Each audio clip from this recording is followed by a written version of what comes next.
Good morning, YouTube. Today I'm joining you from New Mexico's Mount Taylor, which is a stratovolcano in central New Mexico.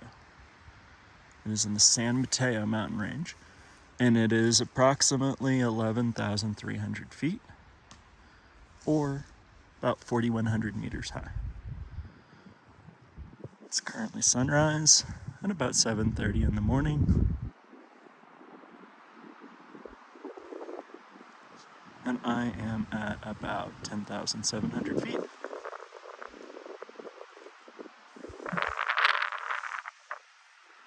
I wanted to talk to you today about a couple of trunk and camper updates. I'm sorry in advance about the wind. I've done everything I can to mitigate that, but it's breezy on the top of mountains. So, suspension-wise, I have added Geiser HD Springs, which gave me a little bit of lift and a little bit of capacity. I also added the Foutz 3/4 inch spacer and the Airlift airbag. The bags right now are deflated quite a bit because I've been on the trail for a few days.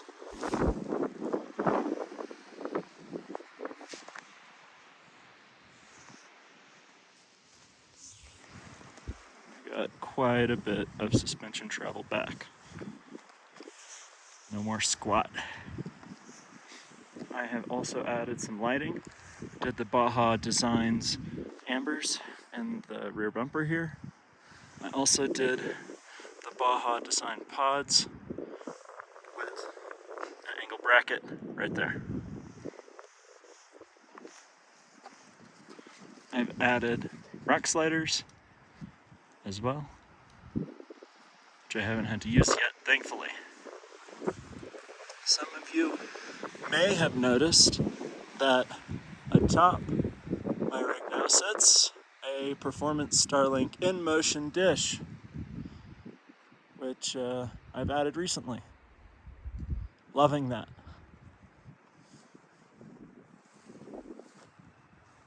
I've added the WeBoost, which is currently folded down. I use it when I'm in motion most of the time, but not using it right now because I have the Starlink.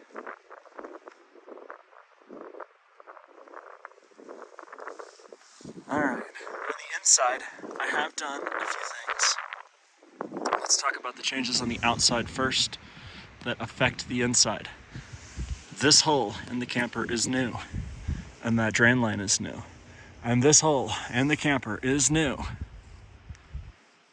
I normally don't like putting holes in the camper, but they serve to facilitate my new HVAC. Alright, so moving right inside. How can you beat that view? Look at that, right out my window. Okay, so back to the HVAC. I added an EcoFlow Wave 2 built inside of my cabinet. The intake is the heater's old output, and the output is right here. It dispels its exhaust air and water outside through the vents that I showed you earlier. It has the added 100 amp hour battery. I couldn't stack it because of the height in the cabinet. It is charged off of AC or DC. There's a switch right there that I added. That's the DC power. It'll run approximately 6 hours on low. So far, loving it. I'll show you the guts of the Starlink. They got installed right here. Eventually I'm gonna add a RedArc inverter. That is a cheapie from Harbor Freight, but I would like for that eventually to have dual power sources, or at least relayed through the ignition of the truck.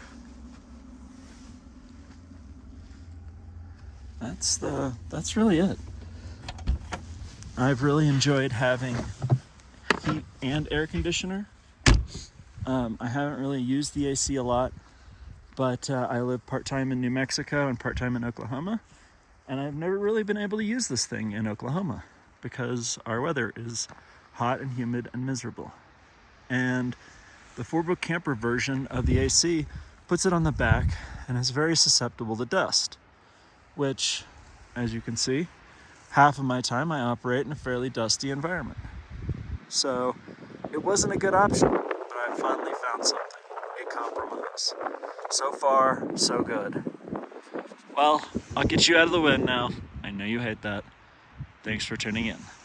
Maybe I'll see you on the trail sometime.